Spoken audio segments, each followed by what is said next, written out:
क्योंकि अब हम आपके लेकर आ चुके हैं जो आपका कक्षा 10वीं का जो आपका त्रैमासिक परीक्षा पेपर है कक्षा गणित 10वीं गणित का। यहाँ पर आप देख पाए हुए ये आपका 411 पेपर है, ठीक है। तो इसी तरीके का सेम टू सेम पेपर आपको अपने पेपर में देखने को मिलेगा। तो वीडियो को पूरा लास्ट तक देखिएगा, ठीक है। पूरा का पूरा मैं आपको बताऊंगा। आप सोच रहे होंगे कि आपको क्या है, आपका सेट दूसरा आएगा, तो एक बात मैं आपको पहले ही बता दूं, ठीक है।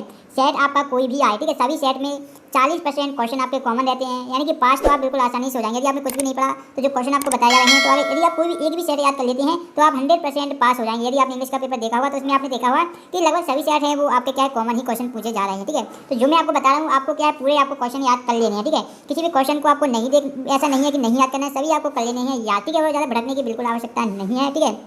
यहाँ पर एक बार मैं आपको बता देता हूँ, देखिए कुल पृष्ठों की संख्या आपकी 23 रहने वाली है। ये आपका देख पाएंगे कक्षा 10वीं त्रैमासिक गणित का ये 411 है, पूरा आपका 75 नंबर का यहाँ पर होने वाला है, ठीक है। पूरा सेम टू सेम आपको इस तरीके का भी देखने को मिल सकता है। अगर आपका यही सेट आपको देखने को मिल जाएगा आपको पेपर में, तो आप क्या है आसानी से 75 अंक ला पाएंगे, ठीक है। पीडीएफ भी मैं आपको बताऊंगा, संपूर्ण सॉल्यूशन आपको मिलेगा, बस वीडियो को एंड तक देखिएगा, ठीक है। चलिए मैं स्टार्ट करता हूँ वीडियो को। पूरी मैंने जानकारी आपको स्टार्ट में ही बता दी, जैसे कि स्टूडेंट वीडियो को पूरा ध्यान से देखें, ठीक है। तो स्टूडेंट आप पहला क्वेश्चन आप स्क्रीन पर देख पा रहे होंगे। पहला क्वेश्चन आपका यहाँ पर दिया गया है, आपको एक श्रेणी दी गई है जो कि आपकी श्रेणी है एपी, ठीक है। एपी श्रेणी आपको दी गई है। तो यहाँ पर एपी श्रेणी में आपको पद दिए गए हैं 3, 1, -1 और 3। तो इसका हमें क्या है सार अंतर बताना, ठीक है। सार अंतर आप सिंपली आपको निकालना आता ही होगा, यदि नहीं आता तो आप कमेंट बॉक्स में बता सकते हैं, ठीक है। इनकी आंसर मैं आपको आगे वीडियो में बताऊंगा, ठीक है। यदि स्टूडेंट आप वीडियो को पूरा देखेंगे तो मैंने जैसे कि आपको बताया, यदि आपका ये सेट आता है तो पूरे 70 में 70 अंक आप ला पाएंगे आसानी से, बिल्कुल मुफ्त में, ठीक है। चलिए आगे बता देता हूँ मैं सेकंड क्वेश्चन। जैसे कि ये आपका सेकंड क्वेश्चन दिया गया है कि बहुपद x² -3 के शून्यक होंगे, ठीक है। तो शून्यक आप इसे इसका आपका आंसर हो जाएगा +-√3, ठीक है। लेकिन आप इस समझ में नहीं आया होगा कि किस प्रकार से होगा, ठीक है। तो मैं इस क्वेश्चन को आपको समझा देता हूँ, ठीक है। क्योंकि अभी क्या है ये आपको हो सकता है कि शून्यक से आपका 100% एक क्वेश्चन पूछा जाना है, ठीक है। यदि आप इसको सीख जाएंगे तो आपका एक नंबर तो 100% पक्का हो जाएगा। हो सकता है 2-3 अंक के क्वेश्चन भी आपसे शून्यक से पूछ लिया है, इसलिए मैं आपको ये बता देता हूँ, ठीक है। जैसे कि हमें यहाँ पर दिया गया है x² -3 = 0, ठीक है। अब इससे क्या देखिए इसका हम होल स्क्वायर बना नहीं सकते, क्योंकि अगर यहाँ पर 4 होता 3 की जगह पर तो बन जाता, 9 होता तो बन जाता। तो यहाँ पर थोड़ी आपको प्रॉब्लम आएगी, लेकिन प्रॉब्लम वाली आपको कोई बात नहीं। यहाँ पर आप इस तरीके से इसको लिख सकते हैं x², ठीक है। और यहाँ पर आप देखिए यहाँ पर आप √3 का स्क्वायर तो कर सकते हैं। आप यहाँ पर √3 का स्क्वायर आप पढ़ेंगे तो √3 का स्क्वायर आपका 3 होगा, तो बराबर आपका 0 आ जाएगा, ठीक है। तो अब ये हमारा फॉर्मूला बन गया a² - b² का। तो ये आपको होता है a + b और a - b। तो ये आपको हो जाएगा x + √3 और एक हो जाएगा आपका x - √3। बराबर में आपका क्या आ जाएगा 0 आपका आ जाएगा, ठीक है। अब क्या x + 3 को एक बार 0 में रखना है और एक x - √3 को 0 रखना है, तो आपका x बराबर आ जाएगा, एक आपका -√3 आएगा, ठीक है। और एक आपका x बराबर आएगा √3, ठीक है। तो इस तरीके से हम कह रहे थे कि आपका +-√3 आपका आंसर आ जाएगा, ठीक है। तो इस तरीके से आपको क्वेश्चन सॉल्व करना था। शून्यक से 100% क्वेश्चन आता है, इसलिए मैंने ये आपको बता दिया है, ठीक है। थर्ड दिया गया था आपका त्रिभुज दिए गए हैं, त्रिभुज DEF और ABC में कोण B बराबर कोण E कोण F बराबर दिए गए हैं, कोण C तथा AB बराबर 3D है, तो त्रिभुज है। तो हमें बताना है कि यदि ये सारी स्थितियां दी गई हों तो क्या त्रिभुज सर्वांगसम होंगे परंतु समरूप नहीं होंगे, या समरूप परंतु सर्वांगसम नहीं होंगे, ना तो सर्वांगसम होंगे ना ही समरूप होंगे, या सर्वांगसम और समरूप दोनों। इस तरीके से आपका एक क्वेश्चन यहाँ पर आपसे पूछा गया था। समीकरण दिया गया था x² + x - 2 = 0 दिया गया है। तो ये हमें बताना है ये जो समीकरण आपको दिया गया है जो कि आपका द्विघात समीकरण है, ठीक है। कैसे समीकरण है, ये आपका द्विघात समीकरण है क्योंकि इसमें दो घात दी गई हैं। तो इसमें बताना है कि जो 4 वास्तविक मूल हमें बताने हैं कि 2 वास्तविक मूल हैं, क्या कोई वास्तविक मूल नहीं है, या एक वास्तविक मूल है, ठीक है। तो ऐसा क्वेश्चन 100% आपका एग्जाम में साल आता है। एक या दो क्वेश्चन पूछे जाते हैं, तो इसको भी मैं बता देता हूँ, ठीक है। देखिए जिस समीकरण की जितनी घात होती है, मैं यहाँ पर लिख भी देता हूँ, समीकरण की जितनी घात होती है उसके उतने ही मूल होते हैं। ये बात आप गांठ में बांध लीजिए, जितनी घात होगी उतने मूल होंगे, ठीक है। जो हमने पिछला क्वेश्चन भी किया था यहाँ पर, जो मैंने आपको बताया था, यहाँ पर आप देख पाएंगे इसकी घात क्या है 2 है, ठीक है। इसकी घात कितनी 2 है, तो इसके हमने 2 मूल निकाले थे। एक आपका आया था +√3 और एक आया था आपका -√3। हमने 2 मूल निकाले थे क्योंकि इसकी घात 2 थी, ठीक है। और यहाँ पर भी आप देखेंगे तो ये समीकरण जो आपका दिया गया है x² + x - 2, ठीक है। तो यहाँ पर जो घात है वो क्या है x² - x और +2 ठीक है। तो यहाँ पर x की घात 1 है, यहाँ पर x की घात 2 है, यानी कि अधिकतम घात कितनी है इसकी 2 है, ठीक है 2 है। तो इसके मूल भी कितने निकलेंगे, मूल भी आपके इसके 2 ही निकलेंगे। तो इसका जो आपका आंसर हो जाएगा कि 2 वास्तविक हैं, 2 वास्तविक मूल हैं, ये आपका आंसर हो जाएगा, ठीक है। यदि यहाँ पर आपको घात 3 दी जाती है, जैसे कि x², फिर दिया जाता है आपको 5x + 2, इस टाइप का कुछ क्वेश्चन दिया जाता है, तो आपसे पूछा जाता है कि आपके मूल कितने हैं, तब आप कह रहे थे कि इसके 3 मूल होंगे क्योंकि इसकी घात आपकी कितनी है 3 है। इसी प्रकार आपसे पूछे रैखिक समीकरण कभी दिया जाता है, जैसे कि x + 2 बराबर आपको दिया जाता है 0, तो आपको बताया पूछा जाएगा कितने मूल हैं, तो आप कह दीजिएगा x बराबर -2, तो इसका केवल एक ही मूल है, ठीक है। तो इस टाइप से क्वेश्चन आपके एग्जाम में पूछे जाते हैं, तो इसको आपको कर लेना, ठीक है। फिर आपको दिया गया था यदि a1/a2 = b1/b2 = c1/c2, तो समीकरण लिखा है a1x + b1y + c1 = 0 और a2x + b2y + c2 = 0 का किस प्रकार का हल होगा, ये हमें बताना, ठीक है। तो देखिए ये आपको 3 स्थिति आपसे हमेशा पूछी जाती है। पहली जो कि आपकी रहती है a1/a2, ठीक है, बराबर B1/B2 बराबर C1/C2, ठीक है। ये आपकी जो फर्स्ट स्थिति होती है ये होती है, ठीक है। सेकंड आपकी होती है A1/A2 बराबर नहीं है B1/B2, ये आपकी सेकंड स्थिति होती है। और जो थर्ड आपकी होती है वो आपकी होती है A1/A2 बराबर B1/B2 और बराबर नहीं है C1/C2, ठीक है। अब तीनों स्थितियाँ ही आपके इन तीन स्थितियों में से ही आपका हर साल एक क्वेश्चन बनता है, यानी कि इसमें से आपका एक क्वेश्चन 100% आने वाला है। तो मैं आपको तीनों स्थिति बता देता हूँ, ठीक है। जैसे आपका जो क्वेश्चन दिया गया ये भी आपका कंप्लीट हो जाएगा। तो फर्स्ट स्थिति की बात करते हैं हम, A1/A2 बराबर नहीं है B1/B2, ठीक है।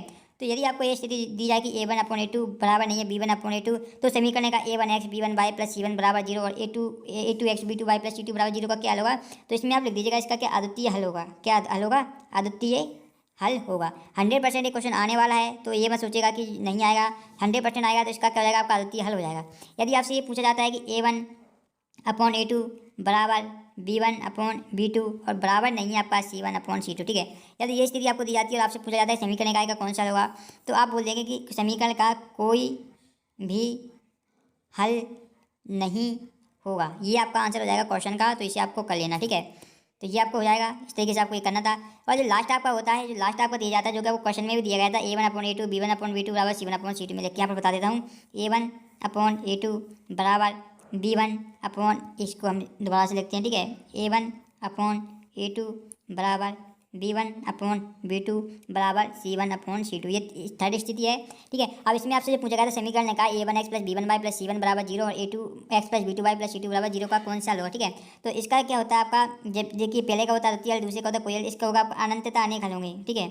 अनंत अनेक हल होंगे, ये आपका इसका आंसर हो जाएगा अनंत अनेक हल होंगे, ठीक है। तो ये आपका आंसर हो जाएगा अनंत अनेक हल होंगे। तो ऑप्शन आप देखेंगे यहाँ पर, देखिए ये आपका सवाल ऑप्शन देखने को मिल जाएगा अनंत अनेक हल होंगे, ठीक है। मैंने अद्वितीय हल की जो ऑप्शन आ दिया गया है अद्वितीय हल होगा, तो इसकी मैंने आपको बता दिया अद्वितीय हल की जो आपकी कंडीशन होती है वो आपकी होती है A1/A2 बराबर नहीं है B1/B2, ये आपकी कंडीशन होती है अद्वितीय हल की, ठीक है। और कोई हल नहीं की जो कंडीशन होती है वो आपकी होती है A1/A2 बराबर B1/B2 और बराबर नहीं है आपका C1/C2, ये आपकी अद्वितीय हल की होती है। सॉरी, कोई हल नहीं होगी इसकी होती है। और अनंत अनेक हलों की क्या होती है, इसमें तीनों बराबर होते हैं। A1 के बराबर में A2 होता है, बराबर B1 के में B2 होता है, बराबर C1 में आपका C2 होता है, ठीक है। ये आपकी होती है। तो आप समझ गए होंगे कि किस तरीके से आपको ये यहाँ पर करने थे। तो मैंने आपको तीनों बता दिए हैं, ठीक है। इन तीनों में से आपका 100% एक आने वाला है, इसलिए मैंने आपको तीनों बताए, इस बात का ध्यान रखिएगा, ठीक है। यहाँ पर मैंने आपको तीनों जो आपके ऑप्शन दिए गए थे इनका भी पूरा डिटेल में बता दिया है, आप ज़्यादा प्रॉब्लम नहीं आएगी। फिर आपका दिया गया था 4 और 7 का महत्तम समावर्तक, यानी कि SCF होगा। तो ऑप्शन है 1 2 3 4, ये आपको दिए गए हैं, ठीक है। तो महत्तम समावर्तक आपको यहाँ पर बताना है 4 7 का, सिंपली आप निकाल सकते हैं। इसी प्रकार आगे भी क्वेश्चन दिए गए हैं, जैसे कि रिक्त स्थान आपका दिया गया है पहला, बहुपद x² प्लस 4x प्लस 8 के शून्यकों का योग होगा, ठीक है। तो आपसे शून्यकों का योग और गुणनफल पूछा जाता है, दोनों आपको पता होने चाहिए, ठीक है। तो शून्यकों का जो आपका योग होता है आई थिंक -b/a होता है, इस तरीके से ये आप निकाल सकते हैं। अभी क्लियर नहीं है तो मैं आपको बता दूंगा आंसर आगे वीडियो में, ठीक है। किन्हीं तो धनात्मक पूर्णांकों A और B के लिए LCM इंटू SCF, ठीक है, बराबर होता है। तो A/B के होता है या A×B के, ये आपको दिया गया है। तो ये आपको क्वेश्चन सभी मिल जाएंगे। यहाँ पर आंसर अगर आप देखना चाहते हैं तो आंसर के लिए आपको क्या है, सबसे पहले आपको गूगल को ओपन कर लेना, ठीक है। लेकिन उससे पहले मैं आपको क्या है जोड़ियाँ जो आपकी दी गई हैं इनको मैं आपको बता देता हूँ। यहाँ पर देख पाए होंगे, जैसे कि पहले आपको दी गई है AX प्लस B, ठीक है।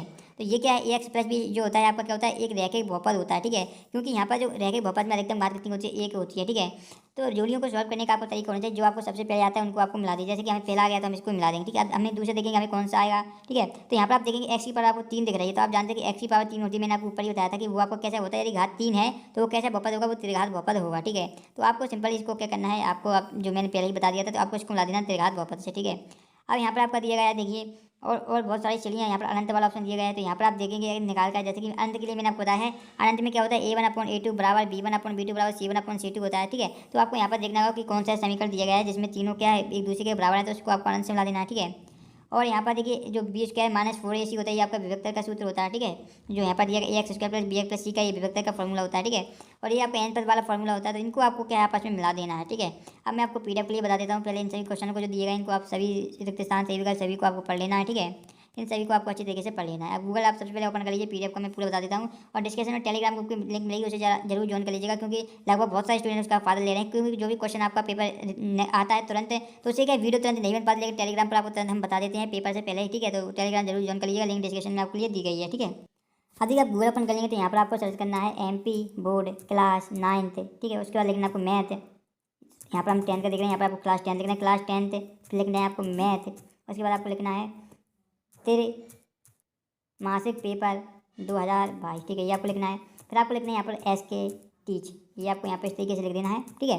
जो मैं आपको बता रहा हूँ केवल आपको वही सर्च करना है, इसके अलावा आपको कुछ और नहीं लिखना। जैसे आप सर्च करेंगे तो आपको इस सामने इस प्रकार का पेज ओपन हो जाएगा। यहाँ पर आप देख पा रहे होंगे क्लास 10th मैथ त्रैमासिक paper solution 2022 MP board ST.com यहाँ पर मिल जाएगा। तो फर्स्ट वेबसाइट मिलेगी, इस पर ही आपको क्लिक कर देना, ठीक है। जैसे ही आप यहाँ पर क्लिक करेंगे तो यह इसके सामने आपको इस प्रकार का पेज यहाँ पर ओपन हो जाएगा। तो आप थोड़ा वेट कीजिए। जैसे ही आप नीचे स्क्रॉल करेंगे तो यहाँ पर देखिएगा आपको देखने को मिल जाएगा 2022 यहाँ पर इस पर लिखा हुआ है क्लास 10 मैथ त्रैमासिक पेपर सॉल्यूशन 2022 MP बोर्ड।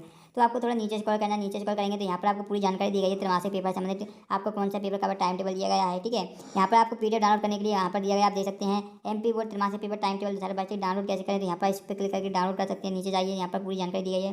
यहाँ से देखिए अगर डाउनलोड करना चाहते हैं तो मैथ का पेज इस पर क्लिक कीजिए, इस लिंक पर क्लिक करेंगे तो आपका डाउनलोड हो जाएगा, ठीक है। इसी प्रकार नीचे देखिएगा यहाँ पर संपूर्ण सोल्यूशन आपके लिए बहुत ही जल्द यहाँ पर उपलब्ध करा दिया जाएगा, क्योंकि इस पर कार्य अभी जारी है, ठीक है। तो इस पर आपको बहुत जल्द संपूर्ण सोल्यूशन यहाँ पर मिल जाएगा।